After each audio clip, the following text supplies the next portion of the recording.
Good evening. It's now 6:30, and I call the regular meeting of the Victoria City Council to order. Please join us in the Pledge of Allegiance. I pledge allegiance to the flag of the United States of America and to the republic for which it stands, one nation, under God, indivisible, with liberty and justice for all. The first item on the agenda this evening is announcements. All meetings of the City Council are open to the public and held in the council chambers at City Hall unless otherwise noted. We encourage anyone wanting to attend or interested in speaking at a council meeting or workshop to contact our city clerk in advance for additional information. Our next City Council workshop is set for Monday, February 23rd at 5:30 p.m., where we'll be conducting interviews for the Park and Rec Committee. We are also looking for volunteers to fill open seats on both our Planning Commission and our Park and Recreation Committee. If you're interested, applications are due by 4:30 p.m. on February 12th. You can apply online or contact the City Clerk's office for more information. In other announcements, we're pleased to announce the return of Victoria Academy. Through this free program, Academy participants get a first-hand look at how the city operates. To learn more and to register, please visit the city website or reach out directly to our Communications and Engagement Director, Kendrick Grawl, if you have any other questions. That concludes the announcements for this evening. The next order of business is to adopt the final agenda. Council, can I get a motion to adopt the agenda? Motion to adopt the final agenda. We have a motion. Can I get a second? Second. We have a motion and a second. All in favor signify by saying aye. Aye. Any opposed? Motion carries. Next item on our agenda is the open forum. This is the opportunity for anyone to address the council on an item that is not on the agenda and not an application form that will be coming to the council at a future date. 2 individuals have registered in advance to speak at the open forum.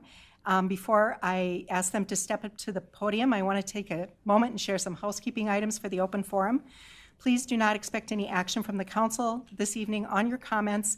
They may ask clarifying questions, but open forum is not intended to be a back and forth discussion. Any handouts provided will be referenced by council but not retained. And each speaker will have 3 minutes to address the council.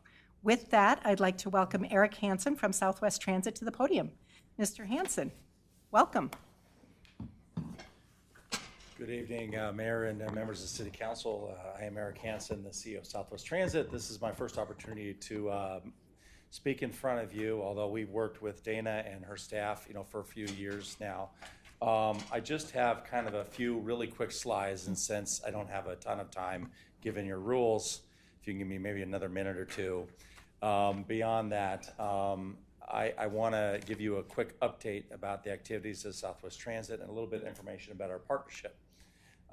We provide 3 services. I think you know that. Bus service, special events service like to the State Fair and Southwest Prime, and we serve Victoria with Southwest Prime, and you can go anywhere in Victoria, within Victoria, or to Chanhassen, Chaska, Eden Prairie, or the city of Carver on Southwest Prime. And so that service is available to Victoria. Kind of 4, things just about us, real quick. This is our 40th anniversary year, although we technically operate under a joint powers agreement between Eden Prairie, Chan, and Chaska. We very much think about Victoria as part of our service area. We are growing. We are the fastest growing transit agency in the state of Minnesota. And in fact, somebody gave me some data today that said that since COVID, I think we're 22nd in the country out of 522. So we're actually doing a lot of really good things, and I think our service is well supported. 614,000 passengers roughly. Our rider surveys show a significant amount of customer satisfaction. I'll talk about the community survey in a second. And this is kind of an important point. Because we exist because years ago, 40 years ago, actually, the folks decided that they wanted to have this service independent of Metro Transit. Part of the deal is that we have to provide services that are just as efficient or better than Metro Transit. And one of the things that we measure is how much money do we put into that, taxpayers' dollars. And for our commuter bus service specifically, as an example, we're about 22% less expensive than Metro Transit is for the similar service. And we have lower overhead costs than Met Council as a whole. And so we think we're doing a pretty good job. We did a survey. This is not all Victoria residents, but it included Victoria residents in the sample. And so we weighted it by population for all of the 5 cities that we serve. So this includes a proportion of your folks. We did surveys in 2019, 2023, and 2025. And as you can see, our positives have crept out quite a bit in the last couple of years, to the point where, we're significantly, I think, at like 61% positive overall and 14% negative.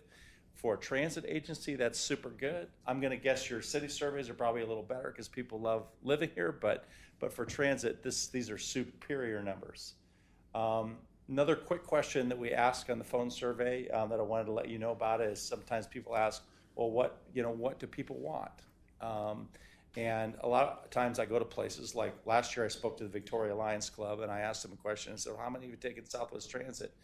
Yeah, and how many of it was the fare? It was like the same hands, But people really love going to our state fair service, and we added the Renaissance Festival in Shakopee as a second service last year, and those are really successful.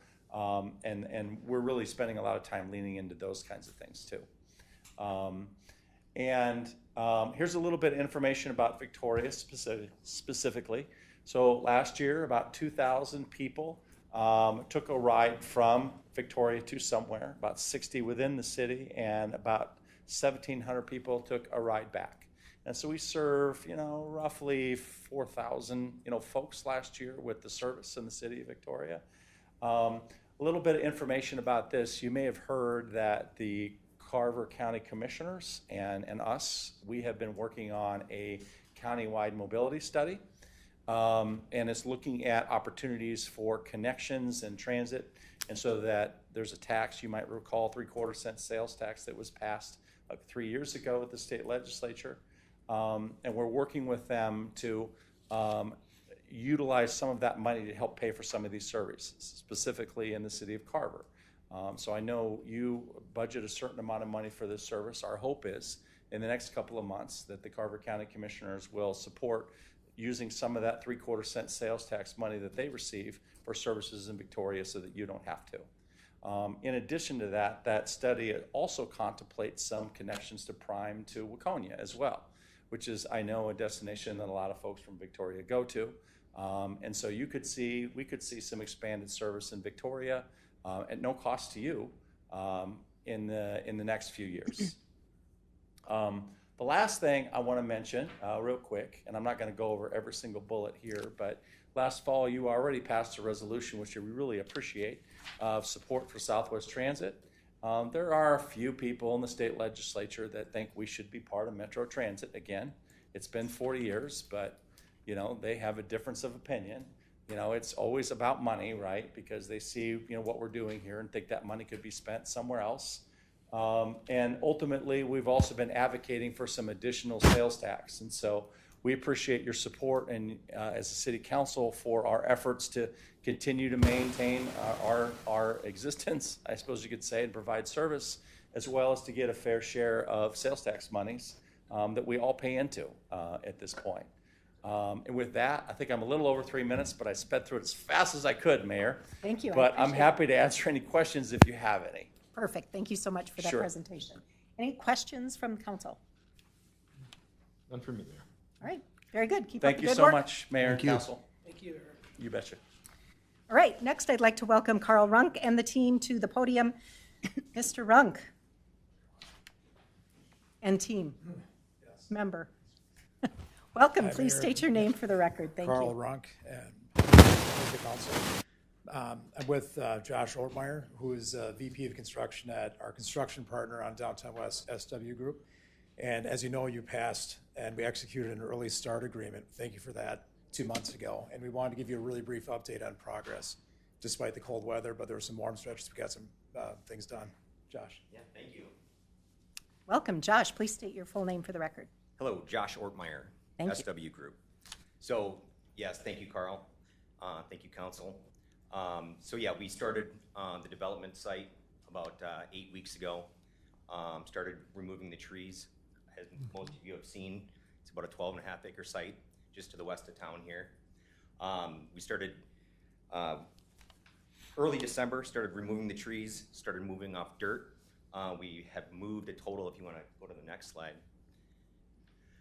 This is what the property had looked like when we took it over. So the trees have been removed. We started doing our mass grading because we had to take out about 2 feet of topsoil off the entire site. We're about 75% done with that right now, which is incredible for the winter conditions that we've had to work through. Next slide will kind of show you a little bit more. So this is about halfway through after the trees were grubbed out, and we started working on our first retail pad.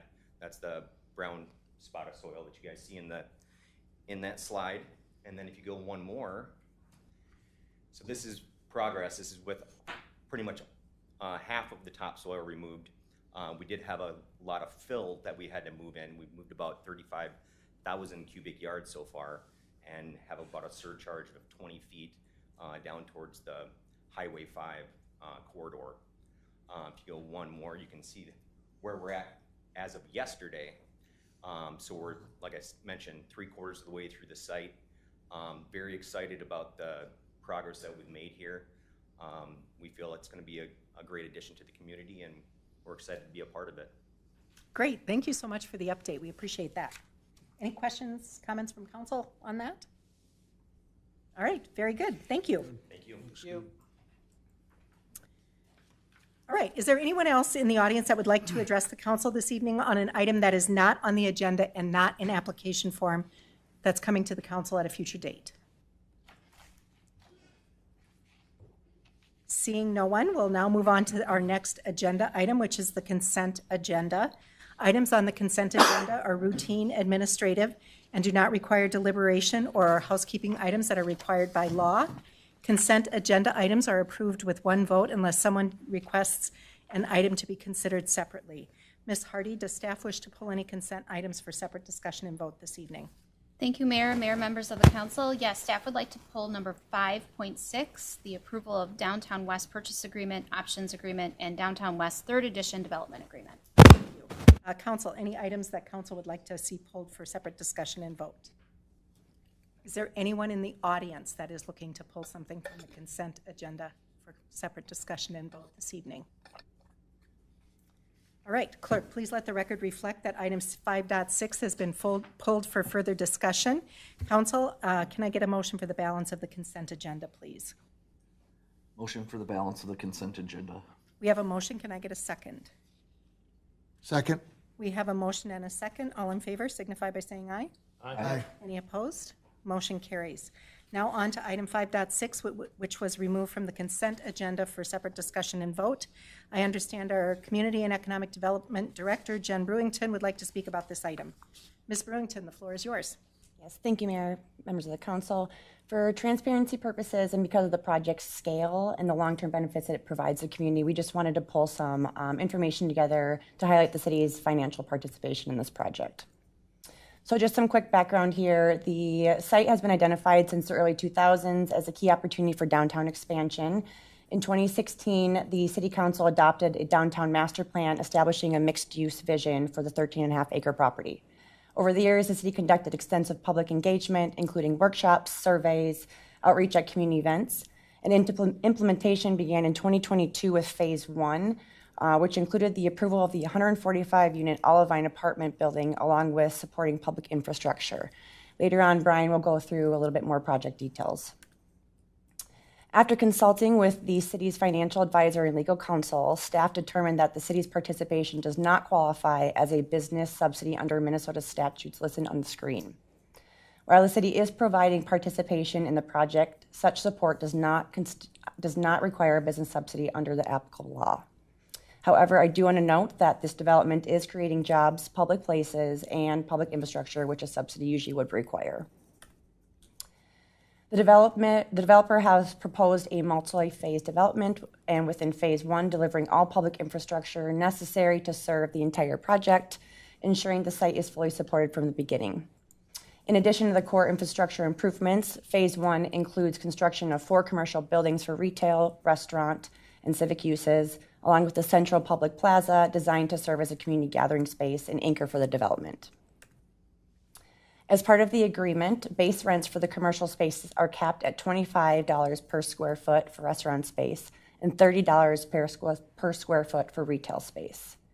These rates are locked in for 10 years for the start of each lease, with the annual adjustments permitted based on the consumer price index. The purpose of this rent structure is to ensure that these small spaces are accessible to our small businesses and local operators during the early years of the project. It helps activate the district, supports occupancy, and protects the city's broader investment in downtown West. Phase 1 includes construction of all core public infrastructure necessary to support the full build-out of the project. These improvements include grading and erosion control, sanitary sewer and water service, stormwater management systems, public streets and parking, underground utilities and lighting, and boulevard landscape and sidewalks. I just want to note that all project improvements shall be installed in accordance with the plans, the city approvals, the city engineer design, and construction standard manuals for development. The city also has some built-in protections with agreements to safeguard its investment and long-term vision. These include the right to acquire property if the project is not developed as intended. The city retains an option to repurchase the property if the developer does not complete the project as agreed. As conditions of the city's financial involvement, the developer has agreed to cap commercial rents for a defined period to support small businesses. And public infrastructure constructed in Phase 1 is designed to support the entire project as a full build-out, reducing the need for future disruption or reinvestment. The project is constructed in phases, allowing for growth, financial feasibility, and the ability to respond to market conditions. And with that, staff can stand for any questions, and I have sample motions on the screen for you. Very good. Thank you, Ms. Brewington. Before the council discusses and takes action on this item, I'd like to invite anyone in the public to comment on this item. Is there anyone in the audience this evening who'd like to comment on this item? All right, seeing no one, we'll now open the floor for council discussion. Council, any questions, comments on this item? I don't think so, Mayor. I think that we've done an excellent job of crafting this, designing it, and really providing positive benefit for Victoria as a whole and for a community that will be able to create jobs, expand downtown, and we've talked about it almost ad nauseum, but it's just a win-win, and I think the Victoria residents should be proud of what staff and council has put together along with our development partners. Very good. Any other comments, questions? All right, seeing no further discussion, we've got 3 separate motions to be taken this evening, so I will consider the first motion. Motion to approve Downtown West purchase agreement? We have a motion. Can I get a second? Second. We have a motion and a second. All in favor signify by saying aye. Aye. Any opposed? Motion carries. Can I get a second motion, please, Council Member Roberts? Motion to approve Downtown West options agreement. Very good. We have a motion. Can I get a second? Second. We have a motion and a second. All in favor signify by saying aye. Aye. Any opposed? Motion carries. And the third motion, please. Councilmember Pedersen. I was just going to start. I'd like to approve the Downtown West Third Development Agreement. Second. We have a motion and a second. All in favor signify by saying aye. Aye. Aye. Any opposed? Motion carries. Now moving on to our regular agenda. We have a full agenda this evening, and our first item for discussion is item 6.1, which is to consider a minor subdivision, rezoning, and comprehensive plan amendment for a property located at 8675 County Road 43. Presenting on this item this evening is our city planner, Brian McCann. Mr. McCann, welcome. Thank you, Mayor and council members. Tonight we are looking at a proposed residential subdivision at 8675 County Road 43. With that, they are also requesting a rezoning and a comprehensive plan amendment. So starting out with the location and existing conditions, as I mentioned, the address is 8675 County Road 43. It's a 23-acre property with significant wetland coverage, as you can see in the image on the left, with the various colored areas. There are also significant pockets of tree coverage and steep elevations, and it's also within close proximity of Wasserman Lake to the south, as well as some residential developments to the north, east, and across County Road 43 to the west. Currently, the site consists of a single home with an existing driveway access from County Road 43. Our municipal code section 107-184 guides minor subdivisions and the process for doing that. So they're typically used in an area of small size or minor importance to create 4 or fewer lots, and then those lots have to conform with our zoning code requirements, and that no more than 4 new lots from a parcel can be created within a 3-year period. So looking at the proposed minor subdivision by the applicant, they have the first parcel here up near County Road 43. That's a roughly 2.5 acre parcel. Then this parcel 2 that's shown here would consist of the wetland areas, which would then be deeded to the city for preservation. And then we have 2 new parcels down here, parcels 3 and 4, which are proposed to have a private access from Ridgewood Drive. And then parcel 5 is the existing home, which would remain on an approximately 2 acre piece down here. And that's just a closer look at those 2 new parcels and the existing home area. For the zone, Ryan, can you back up? I just have a quick question on that. The existing home, the access will still continue to be from County Road 43, or are we going to add access off of the other road? Mayor, that's a great question. They will continue to use the driveway access connecting to County Road 43. Okay, and then can you tell me the approximate sizes of parcel 3 and 4?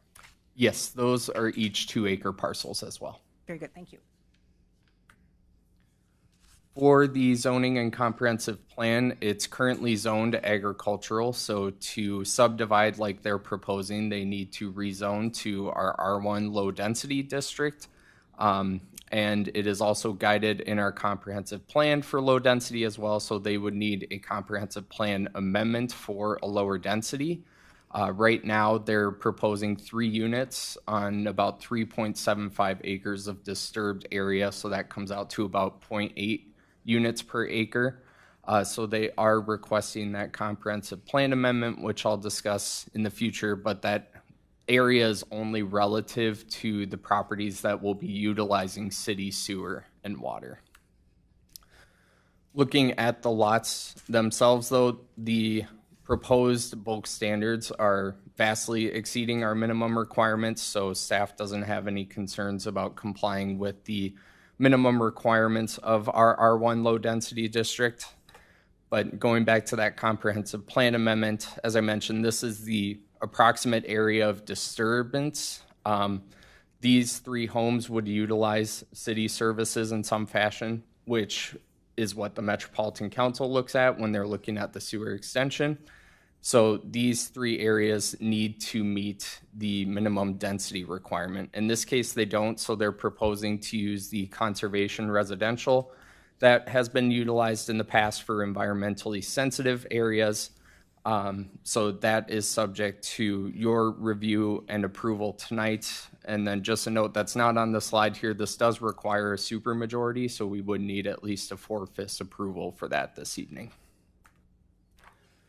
So the reason for the conservation residential is because they're within 1,000 feet of Wasserman Lake.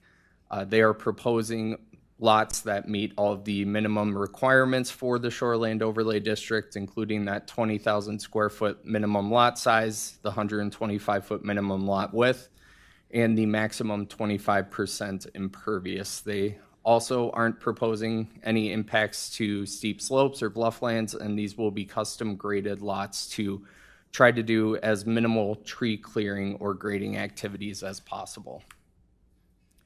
So looking at the tree preservation, the areas outlined in red on the image on the left are the proposed grading areas for the construction of the new homes, as well as an area for an emergency access for our fire department. With this image, they are proposing less than 20% of tree removal, so they're preserving a lot of the existing significant and heritage trees on the site, and they also do not have to provide any additional tree mitigation. Speaking of that emergency access, Ridge Ponds Drive in the image on the top here, you can see consists of over 4,000 feet of run without a secondary access. So the fire department in their review for this proposed subdivision has commented on the necessity of an emergency access.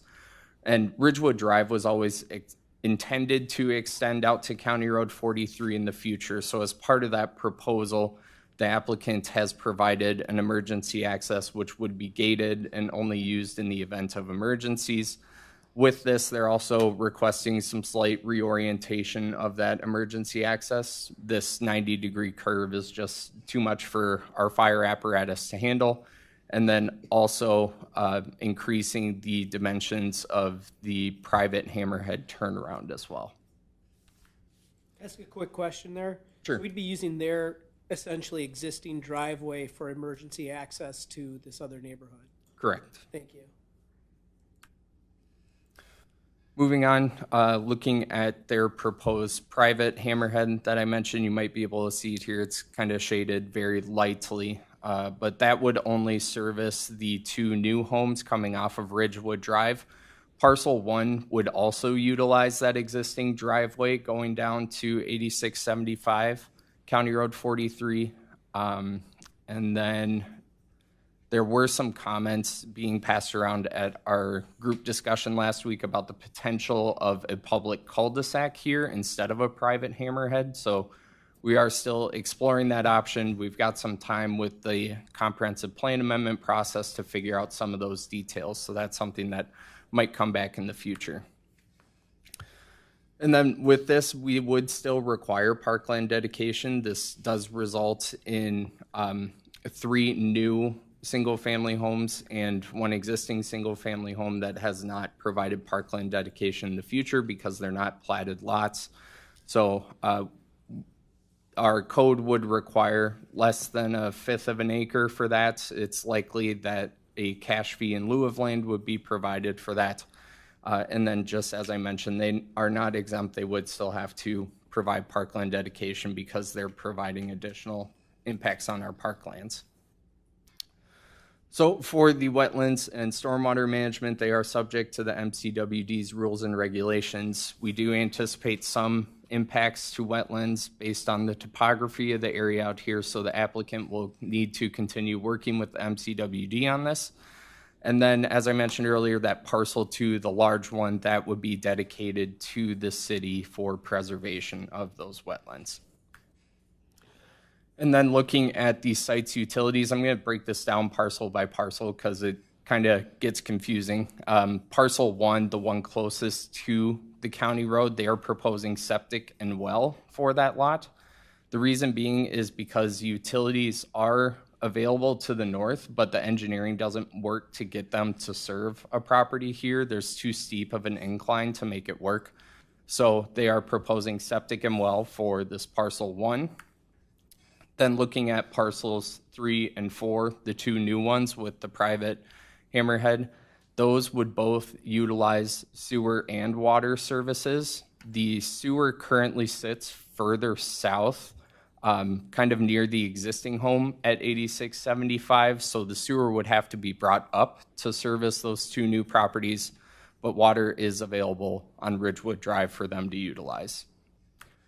And then the 5th parcel, the existing home, they would connect to sewer, but they would not extend water as the current plans are showing. We're still discussing with the applicant to confirm that is their intention, but they will be connecting to sewer per our requirements and ordinance. So we also did pass this to Carver County for review. They have not provided any official comments yet, but they did state that due to the number of lots being proposed, they don't anticipate a large impact on their current County Road 43 infrastructure. And then just to kind of highlight what could an alternative for this property look like if it were to develop at a higher density than they're proposing, you'd likely see a public cul-de-sac with maybe 7, 8 residential lots out there. If they had to do that, they would have to get a residential shoreline planned unit development review from the DNR. This would also result in additional tree loss, grading activities, environmental impacts, additional costs for the property owner and the developer. They would still have to go through the rezoning process. They would not need a comprehensive plan amendment. And I believe that's everything. We did host a public hearing with the Planning Commission meeting last week. It was properly advertised, mailed to residents. We did receive one comment stating opposition to the proposed subdivision. They spoke about perceived reduced property values, deforestation, and potential danger to existing residents within the Deer Run neighborhood. But we also received another comment stating general support for the project and asking that that driveway easement be retained. Excuse me. The Planning Commission did hold that public hearing that I mentioned. One resident spoke up. It was the same individual who provided written comments stating the same concerns, but the Planning Commission did discuss aspects of this project, including the alternatives for additional single-family homes, that higher density that I talked about a couple slides ago, potential wetland impacts, also the potential of utilities for parcel 1, that's septic and well lot. They also talked about the emergency access and the benefits of a public cul-de-sac versus the private hammerhead. But the Planning Commission did end up recommending approval 4-0. And then with the minor subdivision review, these aren't conditions. They are not applying for a conditional use permit or a formal preliminary plat. So these are guidelines of steps that city staff expect the applicant to work through with the city before the city would sign off on their minor subdivision request, since that is an administrative approval. So it would be approval of the rezoning, approval of the comp plan amendment, compliance with the fire department's comments, with the hammerhead turnaround dimensions, the emergency access, also including that utilities are placed within drainage and utilities are placed within drainage and utility easements, verification that septic and well would actually work on parcel 1, as well as further review from other jurisdictions such as Carver County and MCWD. They also would have to go through a development agreement with the city because they are providing public utilities. We need to protect that infrastructure. And then providing the standard development fees for water, sewer connection, park dedication, siren fees, all of that. So looking at next steps, if the applicant does receive approval this evening from the City Council, we would submit the Metropolitan Council a comprehensive plan amendment for that re-guiding from low density to conservation residential. If they are receiving denial this evening from the City Council, city staff will meet with them, and it's likely they would pursue a higher density option. So with that, I have 2 sample motions for you on the screen this evening. Staff can stand for questions, and representatives of the application are in the audience. Very good, thank you. Council, questions, comments on this proposal? I have one just from I have a couple actually. From the Planning Commission meeting, there was discussion about bringing utilities from the east under 43 to that top parcel. Is that a possibility, or is that just financially and physically not going to happen? Mayor and council member, that is a good question. We did look that up afterwards. I'm just pulling up our map here. So there is a stormwater pond in between the existing neighborhood to the west here. So it would have to be brought over under the pond through this neighborhood and existing properties there, or it could be brought over and up from Duck Trail. Either way, it's an extensive cost that would really only service one home. I don't think the applicant is willing to do that just for a single parcel. Fair enough. I mean, I just thought it was an option that was brought up. So the 2 southern parcel homes will be accessed by the private driveway, or will they be accessed by the existing city street, or both? Mayor and council member, that's a good question. They will be accessed by the public street, Ridgewood Drive, through a private hammerhead. So let me, Yeah, I've seen it like 3 times and I'm still not sure. yeah. So this might be the best slide. Imagine right here where my cursor is. This is Ridgewood Drive. This is the property line. They would have just a private street connection to that public road. Okay. Then the emergency access is everything that looks like a railroad track. Correct. So the existing home, where's the driveway for that? The existing home's driveway is this gray area in the image on the left. Gotcha. Thank you. Mayor, if I may, just a point, since we're talking Counselor, about that. So I see that the intention here is that the staff has discretion on approving this minor subdivision. There are a couple of actions that require council approval, but staff is ultimately to approve the minor subdivision. You've laid out, Brian, the various things that you're thinking about as conditions to having that happen. One of your conditions is that the existing access to the newly created parcel 5, which is the existing home, there will have to be an easement over parcel 2, which the city will ultimately own. And I guess I hadn't noted it until, Mayor, you asked the question about access from 43 down to that existing home. That access will also pass over parcel 1 and parcel 4. So that access easement, and I guess emergency access rights as well? Correct. Will have to be recorded over those parcels as well. And I'm not, it doesn't matter for purposes of tonight, but you refer to an agreement between the city as owner of parcel 2 and the owner of parcel 5. I think probably, given that developer will own all the land, developer will just dedicate as owner of all the land, well, it owns all the land, dedicate the easement over parcel 1, 2, 4, and 5 for those purposes. So it's a highly technical point, but just you had raised it, Mayor, it's a good point. So for staff's edification. Correct. Okay. Thank you. Anything else, Mr. Bose? That's it, Mayor. Thank you. All right. Councilmember Evansky, you had a question.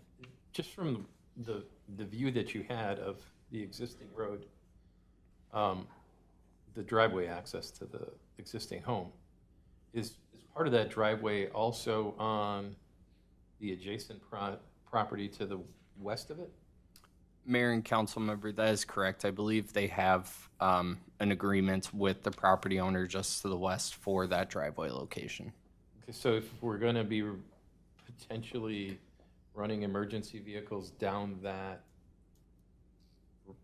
what we'll call gravel road, would it be prudent for us to get an easement from that property owner so that when we run emergency vehicles that need to be a certain width down there, that we know we'll always have that width to accommodate that? Mayor and council member, that's a good question. I would assume that the property owner to the west, I'm looking at Attorney Vose to see if he can help answer this question, could just be a party to sign that agreement. Yeah, Mayor and Council, I think the point of my comment and your comment, Councilmember Vansky, is I don't know what the existing easement arrangement is. There is apparently some agreement allowing the private drive to be there. We'll have to take a look at that, and I guess the point is that we'll have to make sure that that private access, which is also going to be for emergency access going forward, that we have adequate rights to maintain that, and that may include over the property owner to the east or west or whichever way we're looking at here, to the left on this picture. And so it's a good point, but we may involve somebody other than developer in getting those access easement rights nailed down. Okay, good. Thank you. Any other questions, comments? I guess my only one was just in reference to one of the comments that I saw was this becomes more dangerous or there's a safety issue. And to me, it felt like this becomes safer and there is not as much a danger issue with this access point to the rest of the neighborhood. What am I missing? Am I missing something with that or not? Mayor and council members, I agree with your interpretation. Thank you. All right. All right, seeing no further discussion, council, there's 2 separate motions that we need to take on this. With that, I will entertain a motion, please. Motion to adopt ordinance 487 ZC rezoning the property at 8675 County Road 43 from agricultural to R1 low-density residential. Is that what we're rezoning to? I thought we were going to rezone it to the conservation residential. Mayor and council members, that's a good question and clarification. So rezoning to R1 low density residential. The comp plan amendment in the second motion is for the conservation residential. Okay, so thank you for clarification. Okay, we have a motion. Thank you, Councilmember Reif. Can I get a second? I would second that. We have a motion and a second. All in favor signify by saying aye. Aye. Any opposed? Motion carries. And I will entertain a second motion. Motion to adopt the resolution authorizing submittal of a comprehensive plan amendment for 8675 County Road 43. Very good, thank you. Can we get we have a motion. Can I get a second? Second. We have a motion and a second. All in favor signify by saying aye. Aye. Any opposed? Motion carries. Very good. Next item is item 6.2, which is the final plat for the Victoria Gateway Commercial Development. Back at this one, again, is our city planner, Mr. McCann. Mr. McCann, the floor is yours. Thank you, Mayor and council members. This one is not a new project to you. You've seen this a couple times. This is the project generally known as Hometown Bank. So they are asking for final plat this evening for their commercial development. You may recall you saw this most recent version of their plan back during sketch plat in July of last year, and then for preliminary plat this past September. So with the major subdivision platting process, we are at the final step here where we finalize the development details, including execution of a development agreement, which will come to you at a future consent agenda. And we just really look at the plans and make sure everything's matching what was approved with preliminary. So for the location and area, it is a 4.13 acre parcel adjacent to Highway 5. It is just to the northeast of our fire station. It's just to the east of downtown existing today and Commercial Avenue. There are also some properties owned by the MCWD to the north and east of this property. And within the site, they are looking at two proposed uses, the first one being a combined bank and coffee shop with drive-throughs, and then the northern end of the site would be a 3-story medical office building. So the existing conditions of the property as it stands today, it's currently vacant with some grasses and rolling hills you can see in the elevations in the image on the left, as well as some wetlands present on the northern border and the eastern area here. So looking at our zoning and comprehensive plan, recently it was rezoned by the City Council during that September preliminary plat review. So it was changed from R1 low density to Central Business District. And then a comprehensive plan amendment was also submitted to the Metropolitan Council to change the future land use from low density to downtown mixed use. The Metropolitan Council did approve that, so that is in effect today. So looking at the proposed uses from the applicant, everything checks all of our boxes. They got their conditional use permit approvals from the City Council during preliminary plat as well for their drive-through uses and the design deviations from our Central Business District architectural requirements. So the image on the left is what was submitted for final plat consideration by the City Council this evening. They are proposing 2 outlots containing wetlands. Outlot A is here containing that pocket of wetlands that I highlighted a few slides ago, and then Outlot B is here also containing wetlands. Lot 1 is the site of the bank and coffee drive-throughs, and then Lot 2 is the site of the proposed medical office building. And you can see all that and their parking lots and the functionality of the site in the image on the right that was submitted as well. So they also submitted a landscaping and tree preservation plan. Since it's within our Central Business District, they're exempt from open space, a minimum number of plantings, and our buffer requirements. They do have to provide foundation plantings where practical, which they've achieved in the image on the left. They've also provided boulevard trees every 35 feet, as well as terminal landscape islands to be planted in areas to deter headlights from shining into other areas. They're also proposing less than 20% removal of existing trees on the site, so there's no additional mitigation required either. Then for streets and parking, they are also compliant with our minimum parking requirements for restaurant uses and medical office uses. Throughout the two proposed lots, they are required 135 stalls. They're providing 136, so they meet our requirement there. They also have a private street connection from the future roundabout with the Highway 5 project at Commercial Avenue. Then looking at parkland dedication and pedestrian connections, our criteria for our municipal code for parkland dedication comes out to be about 1/5 of an acre, or just over $21,000 for cash fee in lieu of land. We're anticipating that cash fee since they aren't showing any trails or parks in their proposal. And our Parks and Recreation Committee did review this back during the last sketch plat cycle last July and recommended cash as well. And then they are also providing sidewalk connections between the two sites, as well as a sidewalk connection that would feed directly into the trail with the Highway 5 project. Are those yellow areas sidewalk connections? Correct. Thank you.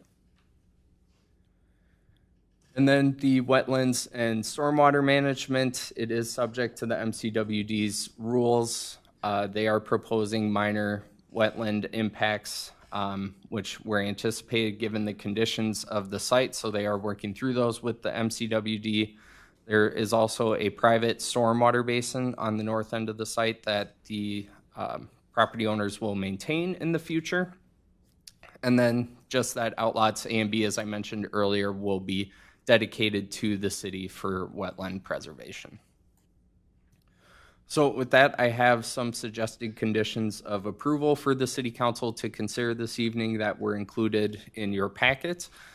These are all our standard conditions. There's nothing too unique here. So with that, I have a sample motion for you on the screen, and there are representatives of the application in the audience as well, if you have any questions. Very good. Thank you, Mr. McCann. Council, questions, comments on this final plat? Go ahead. Councilmember Wright. I just had one on the parking. I think we're fine in the parking, but I think we were short on one and not short on the other area. Is that right? But collectively, we're above by one. Is that accurate? But it flows together, right? Correct, yeah. So here is the dividing line between the two properties. So if the bank and coffee shop were on its own, they wouldn't have enough within this site area to meet their parking requirement. But between the medical office building just to the north as well, they have sufficient parking throughout the entire two projects. Collectively. Okay, great. Go ahead. Thanks. Can we look at the sidewalks again? There we go. It looks like, so my concern was, can we get folks through that parking lot safely to the coffee shop? It looks like everything looks great there. So it looks like it got pedestrian crossways, sidewalks, so we aren't wandering through parking lots, which is really a good thing. Yeah.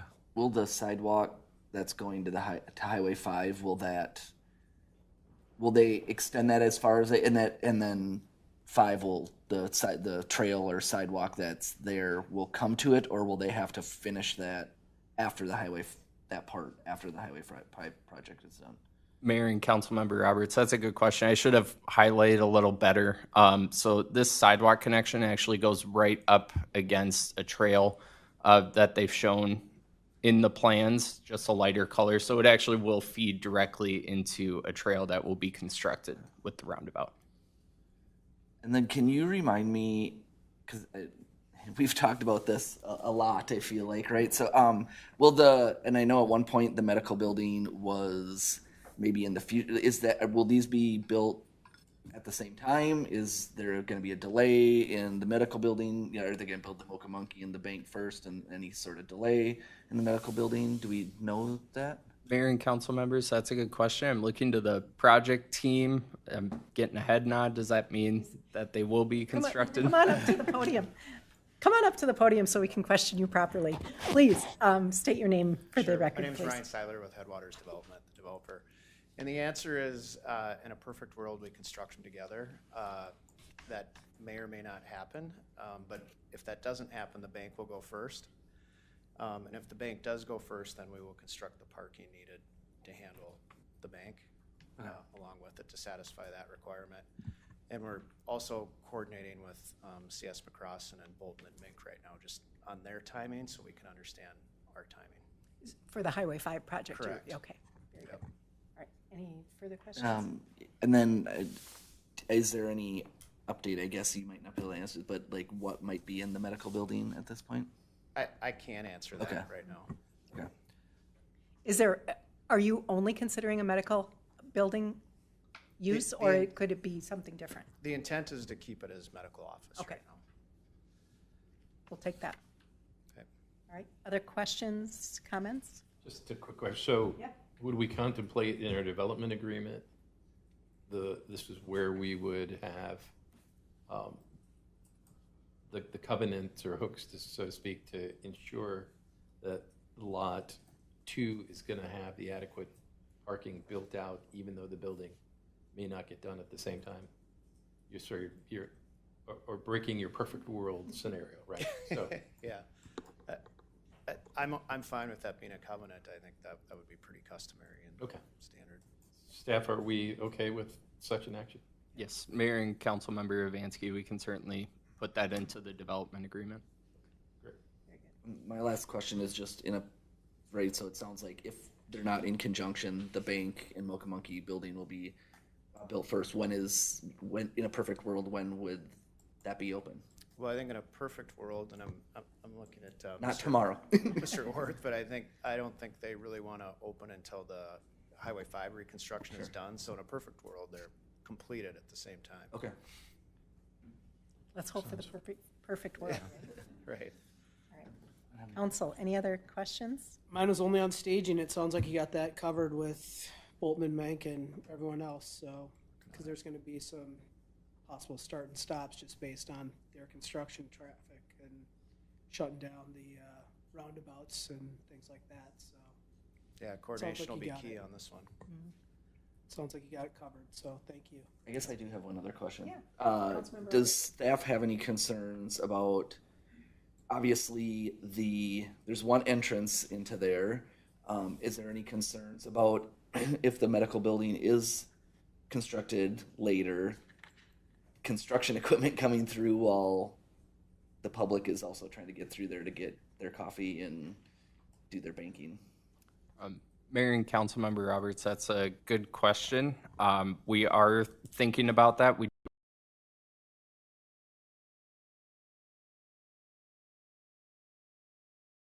come through and go directly to that medical office building.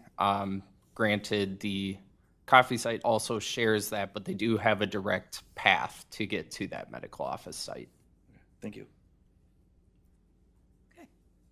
Any other questions or comments? Working on this for like 3 years, right?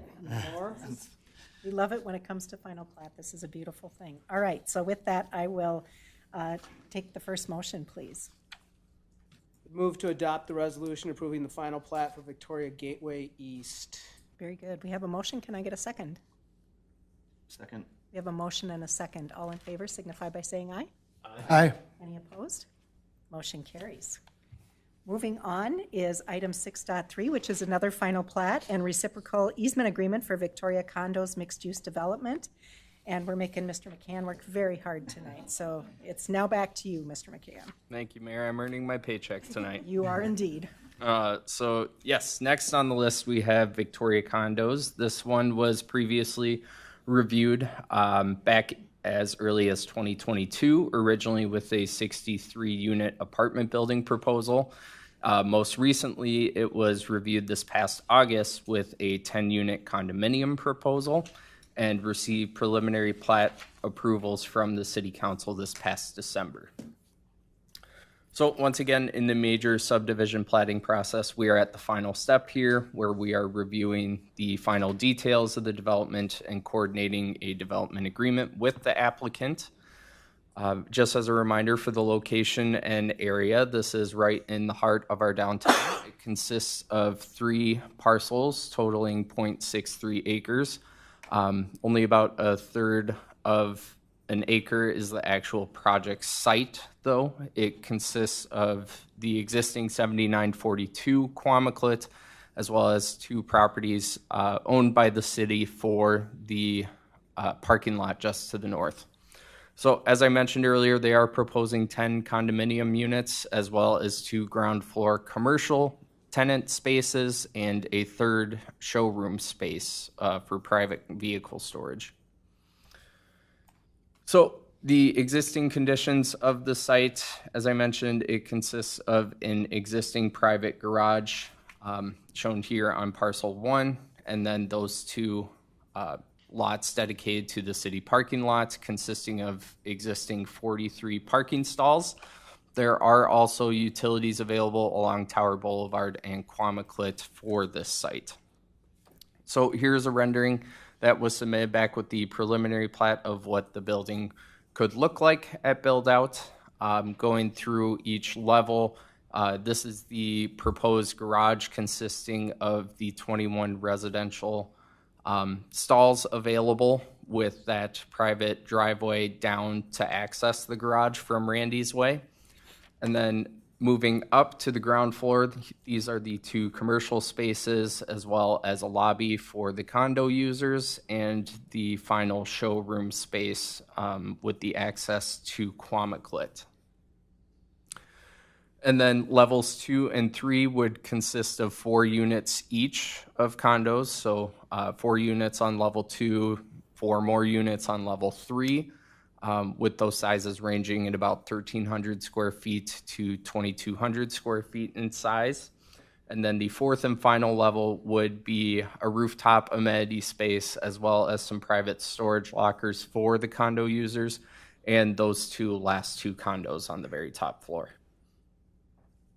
So this is the final plat that was submitted for City Council review.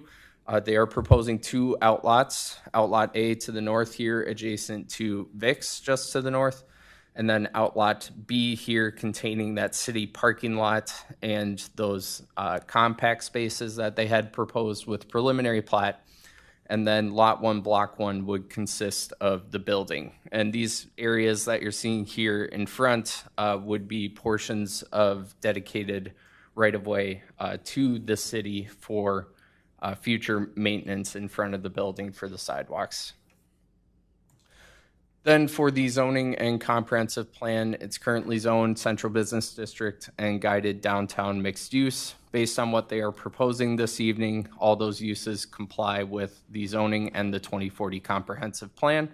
And they also received a lot of their previous approvals for conditional use permits and the shoreland or the standard variance, I guess I should say, for the impervious out here. And then moving on to the streets and pedestrian connections, they are proposing a single access to the city parking lot. There are 2 currently. As you may recall, they would be eliminating one of those access points, and this would be a entry and exit servicing the parking lot. And then the parking lot stalls would be reoriented to allow one-way in and one-way out navigation through the parking lot.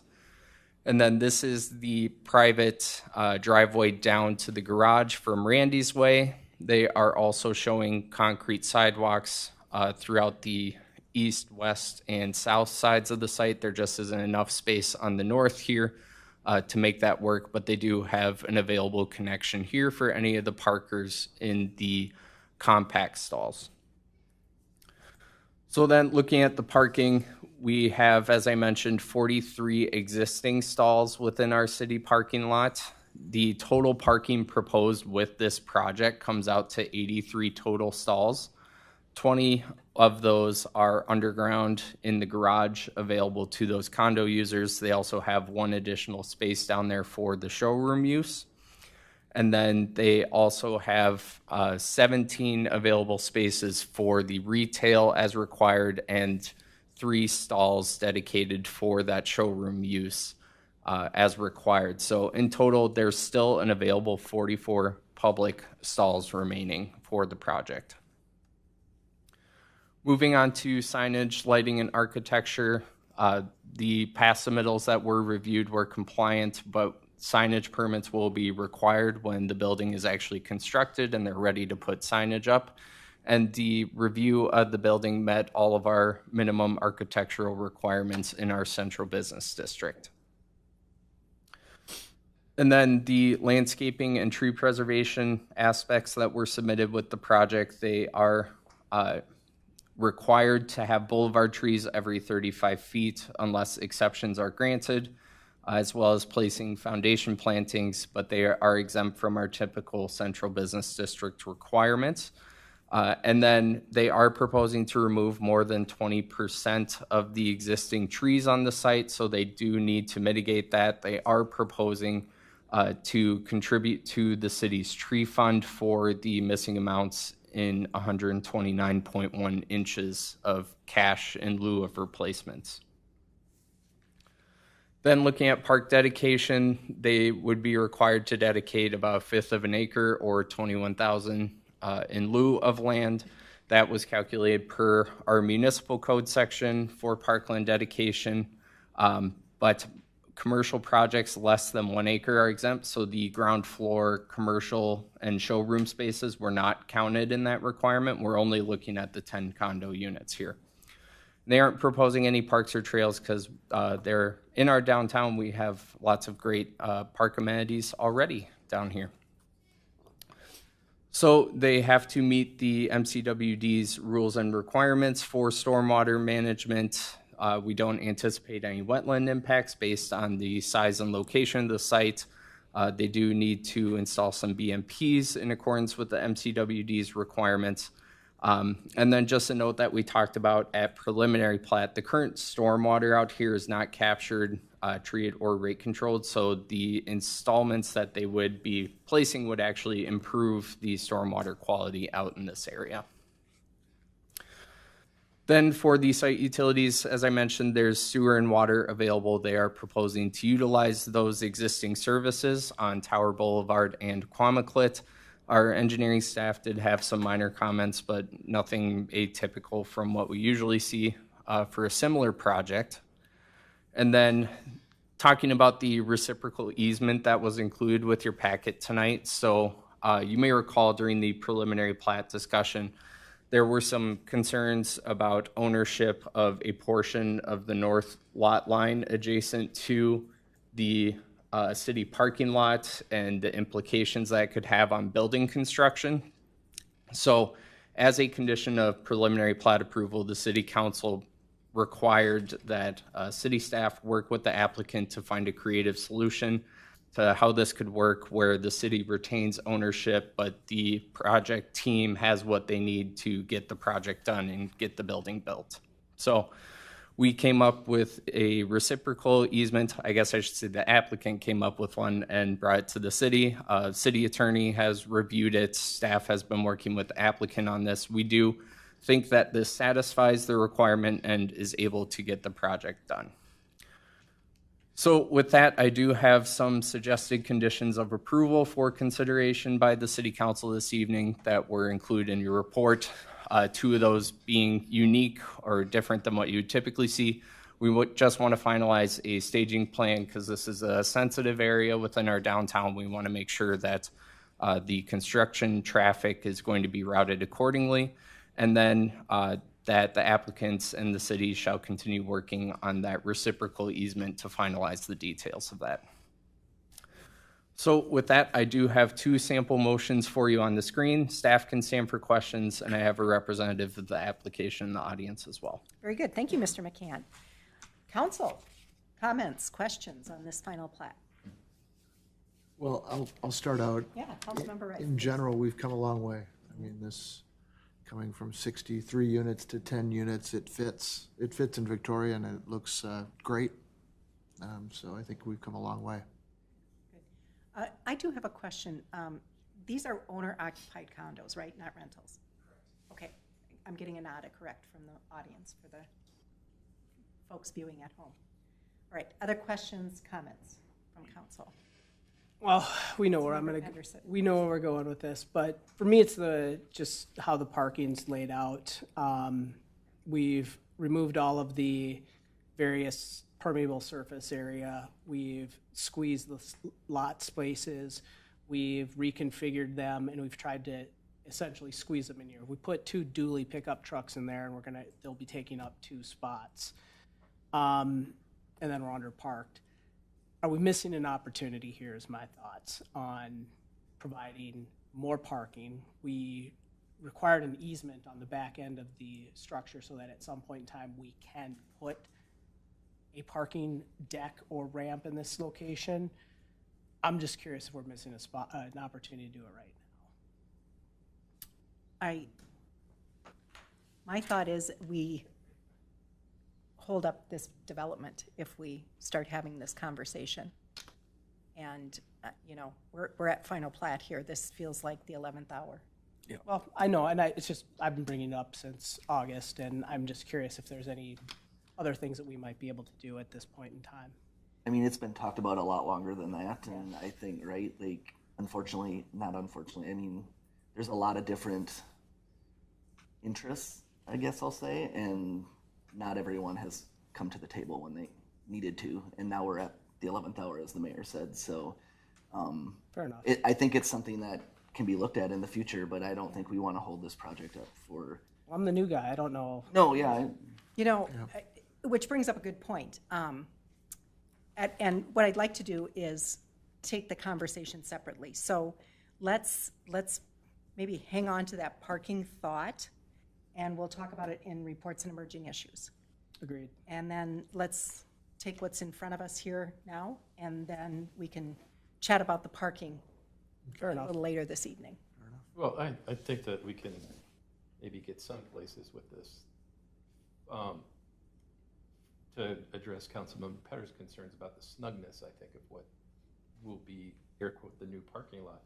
Do we need that 7-foot island to the east edge of the parking lot where the sidewalk is? Or can that be shrunk down or removed in its entirety so that those spaces can have a little bit more breathing room in the new angled spaces? Can you point that out? So this is going to be where you see the 20-foot dimension on Randy's Way on the east edge of the property, the oval that is there. Do we need all that space for? So what is that island, or can that be? What is that width today, right now? 7? Today. Okay.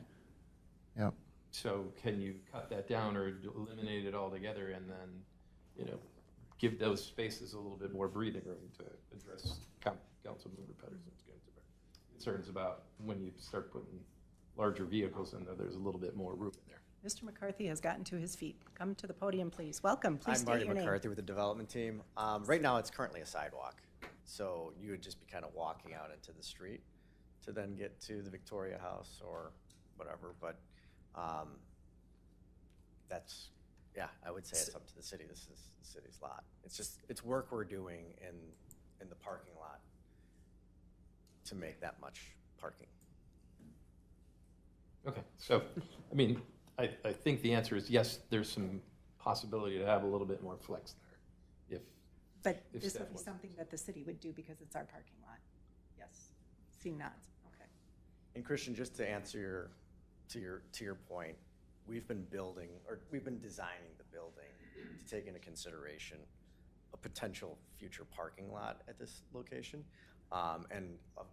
Like you mentioned too, that I think the easement agreement, I know the easement agreement is kind of been created around the concept of a parking structure with maybe a park on top of it being an opportunity in the future as well. So, hope that answers all the questions. All right. Thank you. Well, then, It's helpful. that's a great segue into the question of the reciprocal easement agreement. I think with respect to the part of the agreement about the parking spaces, I feel it's a little too restrictive on where I think we wanted to go with having future flexibility for that piece of the outlot. So, for instance, if there were some future development on the lot, the way this agreement seems to be written to me is that we would not be able to reconfigure that space to, say, an ingress and egress into whatever that future part might be. And that's where I was going with the recommendation of having the city own that, so the city can have ideas about what we would feel is best for that development and that lot. So for instance, we could, if we needed to, remove the ingress and egress at the north end of that lot and then replace it with ingress and egress off of Quamaclay through that space there and remove those parking spaces, knowing that we might be able to get those spaces back elsewhere. So I think for our agreement to say that we're restricting it to parking is a little bit, it feels too snug. Another thing could be done is that could be, if we wanted to convert that to a small local gathering square for residents, similar to what exists in between the Noterman building and the Nova Lion. I could see envisioning there. That was why I suggested that we take this approach to keep that land in city control. This easement agreement, while I fully understand, Marty, where you're going, because you want to be able to access and be able to get to that upper part of your building so that you can install, maintain, et cetera. That's not something that I think has heartburn. We would be giving that easement across the entire outlot. Now, is practically speaking, they would cantilever out 30 feet over into the city's lot because you're now giving up 14 feet in the air? I don't necessarily think so, but if we want to do that, then potentially maybe the question becomes, should we create an outlot C, the width of an alleyway, for instance, and then put this reciprocal easement agreement over that smaller space rather than the entire outlot B? Counselor, I defer to you on thoughts on that. I think Attorney Bose, I think that falls under your jurisdiction as to how that agreement is worded so that those flexibilities can be maintained. Yeah, Mayor and Council, as staff indicated, I've looked over that easement, I've made some comments. I think we believe that the comments I've made thus far can be accommodated, but I didn't make comments through the lens, Councilmember Ravansky, that you're talking about.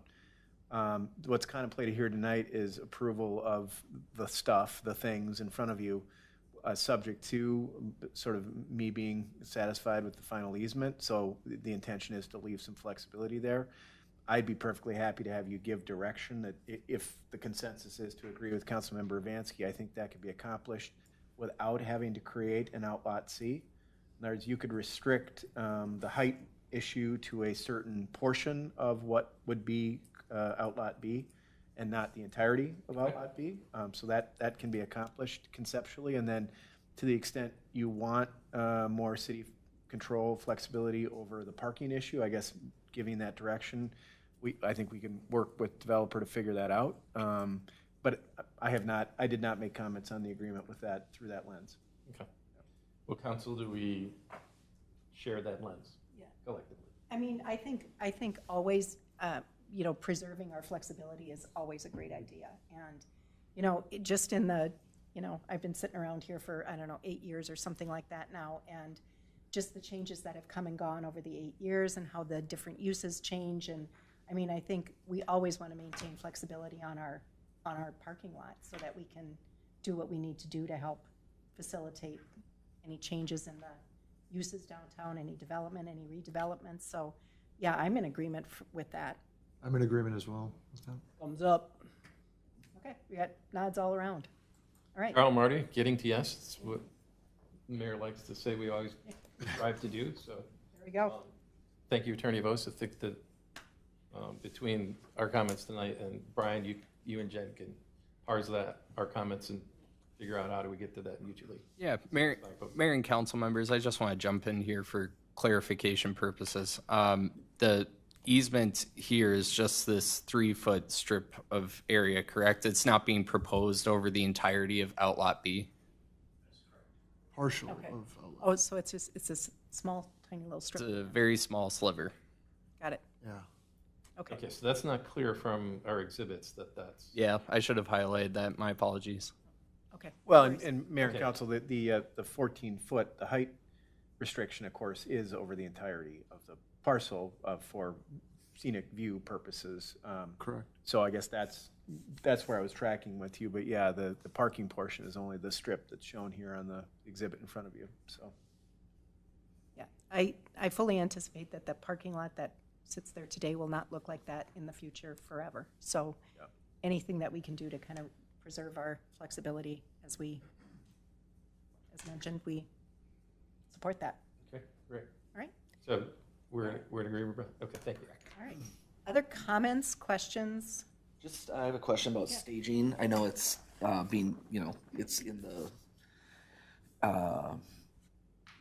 I just, do we foresee, something similar to the Brewers project where, with Rose Street, right? Right, like where it's, a day here, a day there where it's shut down, or do you anticipate like a full shutdown of a certain road for full construction? So with the Roars project, when I was in before Yep. you the last time, I was a little bit further ahead with our general contractor, getting subs on board and understanding the schedule specifically of how they would attack that. I think over the next couple of weeks, months, we'll have a better understanding, and I do think there will need to be closures that would be temporary Sure. over time and phasing. Okay. And we're talking to some of the property owners in downtown of identifying places for them for construction people to park. We had a challenge with that with the Row project, and I know how to deal with that a little bit better. So that's generally where we're at right now. In the future, we'll have much more. Sure. Yeah, no problem. And then do you, when would open date be, do you perceive or Well, we hope? want to be able to start construction as soon as the road restrictions come off. So probably May 1st, Okay. somewhere around there. And then how long of a construction period? Yeah. A year? A year to 14 months. 12 to It 14 depends months. on, so like the structure of the building will be up within a year. And then there will be internal build out Yeah. of the different units. Because these are luxury condos, it's gonna be building them out as people kind of put them together. There will be many common things that are throughout the different units, but then people have the ability to tweak units here and there, and so. So maybe late summer 2027, maybe Yeah. fall or something, yeah, okay. All right, yeah, we can't stress enough how critically important that staging part is going to be. Oh, yeah, To I know. minimize the disruption to the other Yep. residents and folks trying to park and Yeah. those kinds of things. And it causes a lot of heartburn for sure. So, I'm glad you're proactive already with the other businesses, though. Yeah. It's great. Yeah, and we have been working with the downtown business group for months. Several of the property owners talking about this parking structure concept since August. We've been having weekly meetings since October with that different group to kind of come up with a strategy. And so, great. Yeah. Good. Thanks. Thank you. Thanks, Marty. All right. Last comments, questions? All right, seeing none, I will entertain a motion, please. Motion to adopt the resolution approving the final plat for Victoria Condos. We have a motion. Can I get a second? Second. We have a motion and a second. All in favor signify by saying aye. Aye. Any opposed? Motion carries. And we have a second motion this evening. I'll make a motion to approve the reciprocal easement agreement subject to the terms and conditions that council has laid out and communicated to Attorney Vos for staff to include our concerns about flexibility. Thank you, Councilmember Avansky. Can I get a second? Second. We have a motion and a second. All in favor signify by saying aye. Aye. Any opposed? Motion carries. Next item on the agenda this evening is 6.4, which is our final plat for the Downtown West 3rd Edition Mixed-Use Development. City Planner Brian McCann, a frequent flyer this evening. Thank you, Mayor and council members. Just jumping straight into this one with the major subdivision platting process. You're well aware of it this evening at this point, but we are finalizing the details of the development, and a development agreement was approved for Downtown West 3rd Edition as part of the consent agenda, which Jen covered earlier this evening. But just going back to the development team as a whole and all the groups that have been involved with this project along the way. So not just City of Victoria staff and City Council, but Monarch Development, SW Group, and all of their consultants listed on the screen were all a huge part of this project, and it's been a great project so far to be a part of. So for the location and area, it consists of 2 city-owned parcels, about 12.5 acres in size. It's located north of Highway 5, south of the Carver Park Reserve, east of Victoria Drive and some existing businesses out there, and west of Downtown West Phase 1, which was the Olivine Apartments. So with the submitted final plat, they are proposing 4 commercial buildings, as well as 2 condo townhome buildings, a mixed-use building, and an activated public plaza. So the existing conditions of the site, it's vacant land with rolling hills, and previously had pockets of tree coverage, as you might recall from the construction update this evening. It's been cleared, and there's a lot of grading going on there currently. So there are also utilities available around the site and to the west of some of those adjacent businesses. It's also within 1,000 feet of Steiger Lake and Lake Auburn. So the plat that was included with your report from the agenda last week, we've actually received a updated plat recently. The only real change between this plat and the one that's in your packet is the 2 townhome condo buildings have now become an outlot. The applicant and their team thought it would be easier to separate phases between the 4 retail commercial buildings and then separate out the residential for a future phase. So that is the plan and the plat change that you are seeing here this evening. So for the zoning and comprehensive plan, it's currently zoned Central Business District and guided downtown mixed use. They did receive all their necessary conditional use permits to move forward during the preliminary plat phase, as well as the height increase with a conditional use permit to 55 feet for that mixed use structure.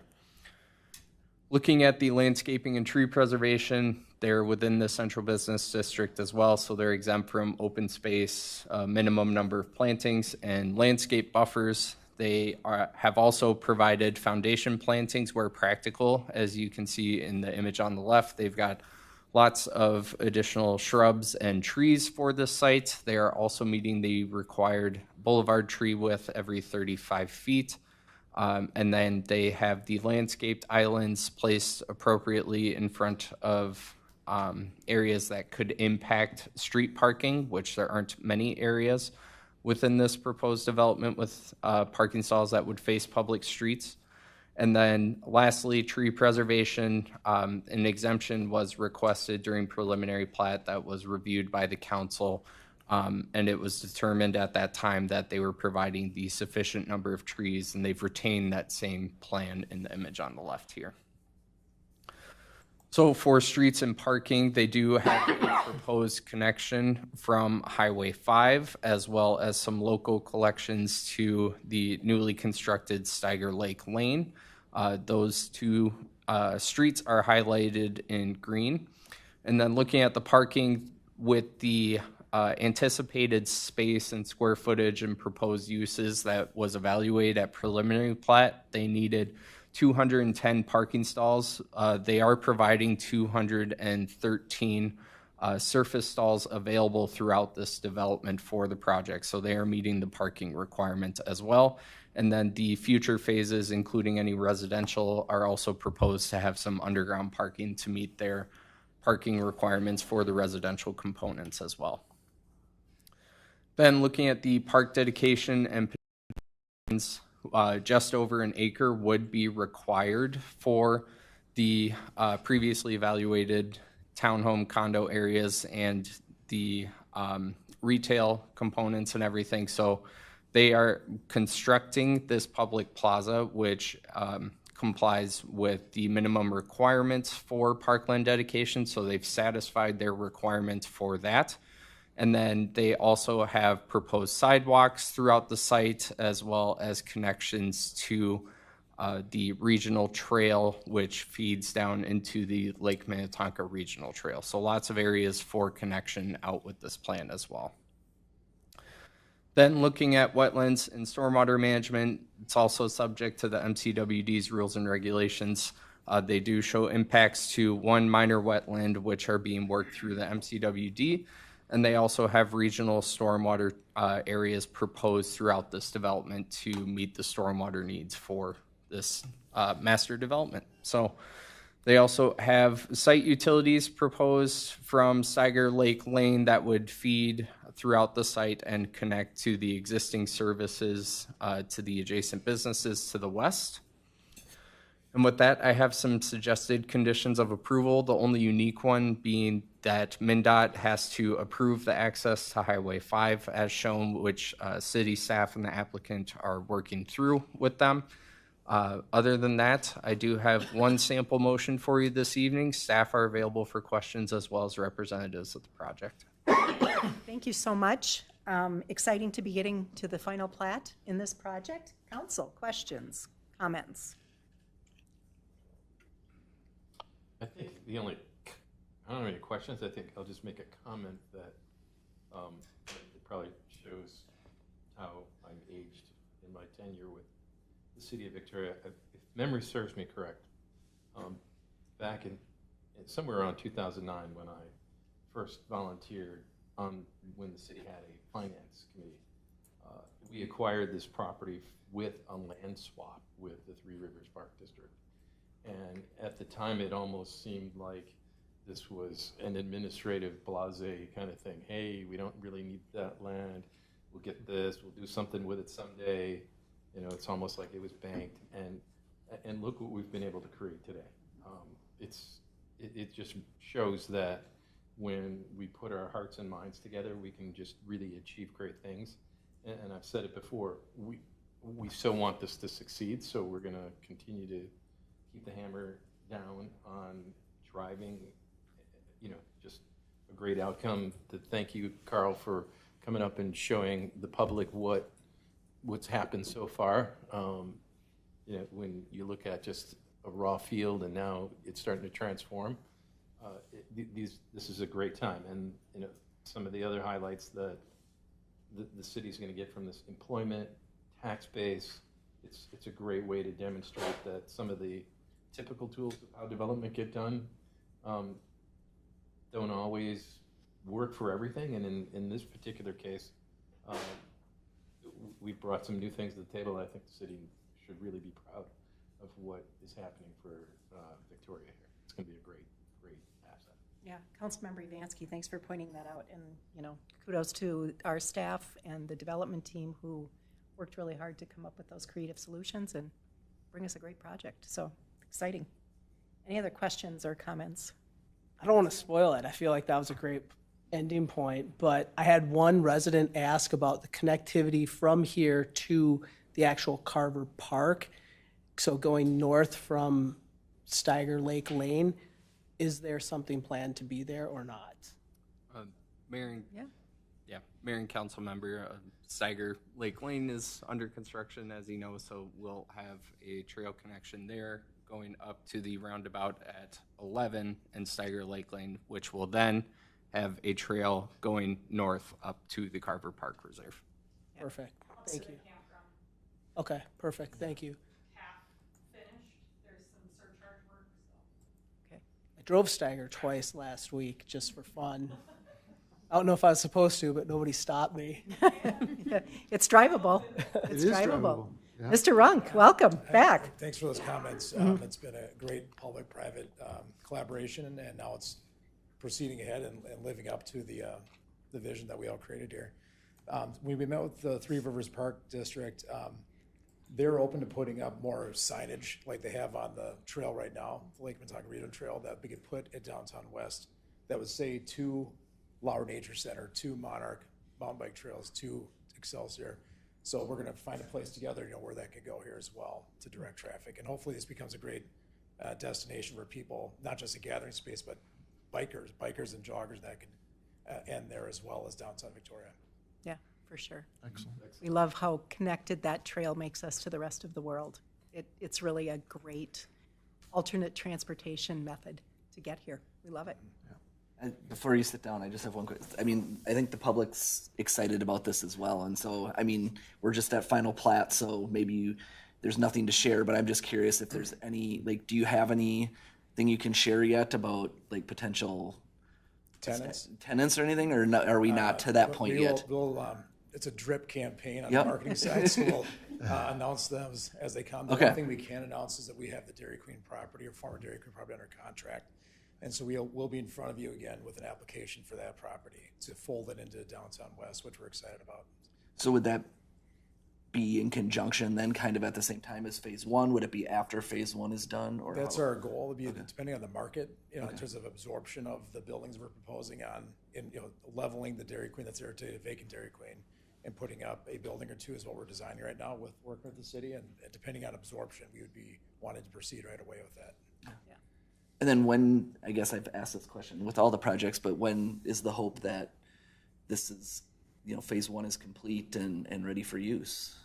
We're hoping that, so we have two different major components is now the retail component in the public plaza. We're hoping for summer of 2027, spring, summer, for the first 4 buildings, 2 restaurant buildings, 2 retail small shop buildings, that cool active plaza that will be a destination for everyone in Victoria.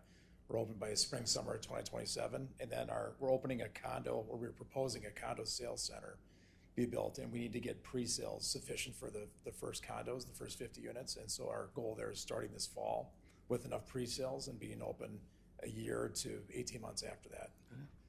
But the retail, we want to set the tone for that whole project for everyone and for the future residents living over there. 2027 is going to be a great year. It's gonna come quick. Yeah. It's going to be a great year. Maybe scary too. Yeah. A lot of construction, but if it's done, it'll be great for everyone. Yeah. Good. In general, I'm excited from the connectivity of here to there as well, right in the heart. It's not that far. Right. And I think it's flowing and it's going to look great. So I think you guys have done a great job with what we've seen, that it's going to flow and connect. So I think that's the only thing I've heard from residents is it seems far. It's really not that far. Yeah, thank you. At least in warm months, it seems close. Yeah, and exactly. And the new Steiger Lake, renovation area with the sidewalk and road makes it feel comfortable to walk there as well. But in the cold months, we can't promise people are going to be walking. Hats and gloves, layer. Hats and gloves, right? Yeah. Hats and dress for the weather. Dress for the weather. We're going to go out and buy some big fat spool of ribbons so we can cut a bunch of ribbons in 2027. So it'll be good. I look forward to that. All right. Thank you. Thank you. All right. I think we still got some business to take care of here. So any further comments, questions? If not, I will entertain a motion. Motion to adopt the resolution approving the final plat of Downtown West 3rd Edition. We have a motion. Can I get a second? Second? We have a motion and a second. All in favor signify by saying aye. Aye. Any opposed? Motion carries. All right. That completes our formal agenda this evening, and we're on to reports and emerging issues. So first up, Attorney Vos, any reports from you? Mayor, I really don't. Just your agenda tonight evidences the disparate and yet interconnected kind of development you're having, and it's a lot of fun to work on, so I appreciate the work. But I have nothing to report. Oh, very good. Thanks for that comment. Ms. Hardy, anything from staff this evening? Thank you, Mayor, members of the council. I'm just looking at our city clerk to see if she is ready to share about our new artwork today. Oh, Claudia, Ms. Sattisfold. Hi, Mayor and council members. As part of our continued collaboration with Deb Zeller Studios, I want to present to you Mon Amour, which is Para Mano con Amor exhibit. The exhibit is open during normal business hours, Monday to Friday, 8 to 4:30, except holidays. Was that a French? No, it's in Spanish. It's a Spanish. Okay, that tells you how much I know about foreign languages. But it's a beautiful exhibit. We invite everybody, the members of the public, to come up during office hours to view it. It is beautiful, and we appreciate Victoria resident Deb Zeller and her continued commitment to keeping beautiful art in this space. So thank you to all of you. Mayor, members of the council, just a quick kind of fun note, and our city clerk can correct me if I'm wrong, but the large painting in the back here, I don't know if people on camera can see, but that is done by a relatively, I'll say, famous regionally artist who actually has several exhibits in the Minneapolis-St. Paul, so MSP airport. Very so, nice. Very we are You don't have to go to honored the airport. You can hang see it that right here. artwork in our chambers for a couple months. Very good. Thank you. You don't have to go to the airport. You can see it right here. All right. Very good. So as mentioned earlier, on reports and emerging issues, I want to talk a little bit about parking. So Councilmember Pedersen is right. He is new to the council. He's been around on Planning Commission for a while, but I think one of the things that we've done over the years in parking is we did a parking study back in 2018. So quite a while ago. Counted a bunch of parking spaces and that kind of thing. And every year we kind of have an opportunity to revisit that, refresh it, do some work on that. And I would recommend to council, with your approval, that we work on a workshop, maybe kind of put together a document that states where we are, where we've been. We've got some new uses coming online here in the next couple of months for parking. We want to make sure that, the parking is adequate. One of the things that we've always done is we've maintained this idea that we are a district, we are a parking district. So every business in the downtown area can use all the parking that's available. We match up the daytime uses with the nighttime uses so we aren't overparked. And I think that's fairly common for all, for cities. When you're in a downtown area, you don't want acres and acres of asphalt parking. So we try and minimize the parking to the extent, but we also don't want to underbuild parking because we want our residents and people who visit us to be able to find a place to park. So I want to take a look at maybe what we've added in the past few years for parking spaces, kind of how those different uses have impacted that. And with council's permission, I think I'd like to direct the staff to maybe schedule a workshop where we can kind of talk through some of the parking that's happened, where we think we want to go with that. I think too, I think we've done a good job about, with new businesses come in, when these new projects, right, making sure they're parked appropriately.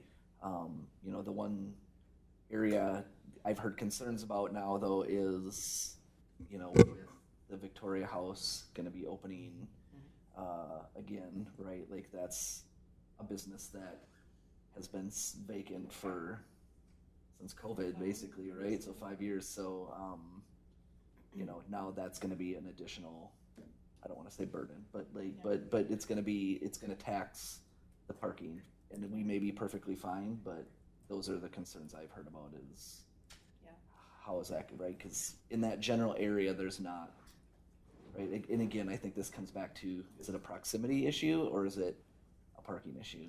And I've always felt that it's been more of a proximity issue than it is a parking issue, but we will see with, I think it's important to put some data to that so that we can understand. And we've done some things over the years too, added parking signs and then bigger parking signs, and we've talked about it on social media extensively. We really try hard to get our businesses to educate their visitors to know where the parking is. My favorite line is all the super secret parking spaces are right on this side of City Hall and that side of the Flats building. And now the Row building. And now the Row building, more super secret parking. 30 extra spots there. Yeah. So where you might have to walk for a block, you will certainly enjoy your walk. It's a beautiful city, and take it in as you walk through it. So, but if I can see from I would second if it's a formal motion, absolutely. Actually, I think in Just this, consensus is fine. consensus of it. Consensus. Let's do some parking I work. think it's a great idea, Mayor. Yep, Okay. I definitely. just had some things to also to add on from what you said, Chad. We also have a whole bunch of people moving into Olivine that are going to have nothing to do but 7 to 8 months out of the year drive down to Victoria to hopefully frequent the businesses. And, with what we've got going on, I'm not sure what timing looks like at this point in time, but just the opportunity to use TIF assessments and other things, whether we're taking it from Roars, Noterman Building, what's left of the other buildings along Steiger Lake and up through, are there opportunities or timelines that we need to hit? And I think that's where, if we have an opportunity, we've all seen the double-decker parking ramp with the park on top of it, and it adds beauty and value to a lot of different properties. I just want to make sure we're not missing out on an opportunity. And I know we had a TIF assessment done. Again, I was looking back. I was watching YouTube way too much this past weekend. I think there was something back in August of 2024 where we had a TIF assessment done. If that's something that we can build off of. And then our parking study, I think, is a little bit old, but we've got so many new things coming. I don't want to be the place that we've been telling you have parking issues, and then all of a sudden it's like, no, we really have parking issues, and now we have to fix it, and we've got Highway 5 under construction. We've got 6 other things going on. I just want to make sure we're taking the right routes to approach this, and I don't want to miss out on any opportunities. And I guess that's kind of where I wanted to go with it. I think, the big dilemma I get, right, has always been funding, right? Like, how do you do it? Because downtown businesses don't want to be assessed. Taxpayers may or may not want their to go up for it. So it's that, and it's always been, I think, do it with development, right? And so it's trying to find those options, right? So that's always the hard part. That's the hard part with that lot behind Vic's and Victoria houses, because it's because we have a lot of stuff going on, right, between the fire station and we want to keep that AAA rating. Yeah. So.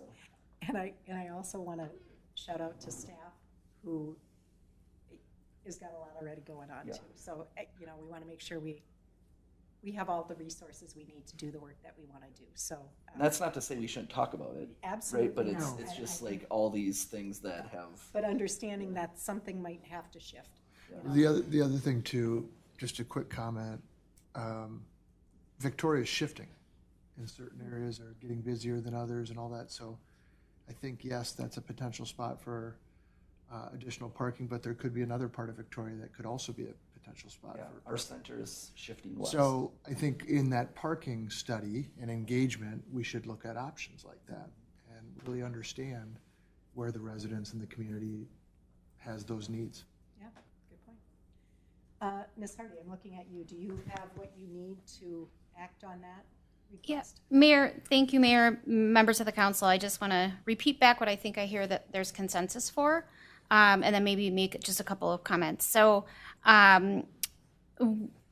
where I'm thinking I'm hearing is that you'd like an informational workshop just to kind of communicate what historically what we've done, to provide that historic lens or context around our strategies and approach for the district-wide downtown parking. How did we make those decisions? How did we get there?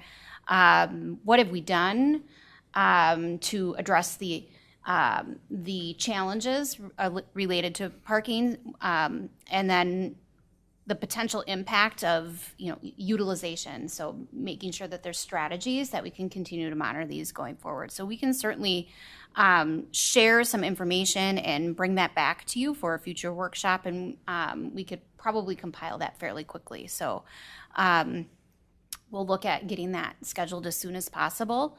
And then with that, Can I add just one other thing that I think would be helpful, whether it's Trish or if it's Tammy, like what are even our options of, right? Like, is it bonding? Is it an assessment? And what does that look like? So just someone who can speak, I guess, on that portion of it, because I mean that's the big portion, right? Like, yeah. I mean, that's it. I mean, it's beautiful, it satisfies this need, but it costs money. And the way things operate change every year just with new legislation and what gets, this guy pulls a permit, that guy pulls a permit. Now it's not contiguous. I don't know all the answers. Yeah. I'm the one who sits back here and you bring that information to me and hopefully I make the right decision. But I think with everything we have going on, and if you, I looked at our comp plan too, and it just said, we evaluate this every couple years or biannually, I think was the technical term. And I think with new construction going on down there and biannual reviews, this is probably something we need to do. I mean, you guys might have done it back in 2024, but I don't know. But yeah, I think the funding's the key point. And something else that I did find out, and if we can do it, I don't know if we can, but Mark Kulstis was involved with kind of the original parking plan. If it makes sense to have him come and join us for a half hour or something, I don't know. That's so. Mayor, members of the council. Sorry, Councilmember Pedersen. Sorry, go on. So a couple things just to note. We can certainly we can have a workshop, and if I just want to make sure that what I think I'm hearing where there's consensus is an informational workshop. And we can certainly talk generally about the types of financial tools that we can bring to the table to do these kind of projects. And we can certainly bring options to the council for next steps, which may involve additional studies or evaluation, or if you wanted to look at different solutions, if there's an appetite or evaluate different types of solutions and whether it go as far as different designs, locations, and funding tools available to achieve those solutions, that would be, maybe I would recommend that as being a next step. If council's open to just having an informational discussion, we can bring where have we been, what have we done, what are the challenges, how do we continue to monitor, what tools are available, what conversations have we had, and then bring you some potential next steps. That might be a really good starting point to just make sure we're all singing off the same choir sheet. I think fair enough. I think we're in a like studies can be great, right? Sometimes we do too many, right? Like there's too many studies, but I think we're in a really difficult time period as well because you mentioned Olivine, where I would hope a lot of those people walk downtown versus drive, but in the winter months, they might not. I don't know, right? And so, but we've got Olivine, we've got our western development, right? Like starting soon. We've got the Gannon property project that we just approved, right? Like so, all these new things, we don't know how they're going to affect. So, like we have to take into account, like it might make no sense to do a study this year because things are going to change. But then, in addition, so we wait till 2027. But now Highway 5 is shut down, and that's going to affect how many people are coming down. So are we 3 years out from doing a study to even doing everybody in the South growth coming out? Like there's so many things though that are going to affect. Like I don't even know if a study would. I think we have to do what our job is as represent the people. Sure. And that's where sometimes I'm tired of taking studies and I'm tired of going through all.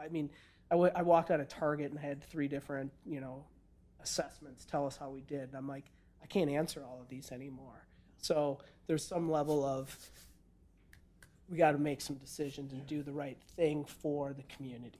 But again, but whether you do a study or not, we might not know until we have all the information, because again, Highway 5 is going to be shut down, so how does that, right? Like we might not be able to do anything until all this development is done, plus Highway 5, because you're not going to get an accurate picture of what's going on down here until those things are complete. Yeah, I would almost argue you're never going to get an accurate picture because it always moves. It's always moving. That's what I was just thinking of Mira. That's shut down and not happening anymore, but can that rekindle? Yeah. I think it can, but anyway, sorry, that's off topic, but I think that's a good next step. Again, I just don't want to miss out on any opportunities that we might have there. And I think it's important to say, our approval tonight of any project doesn't compel anybody to build a project. If they can find another way, or if they see something that might be interesting that they can implement into their plan, they have every right to do that.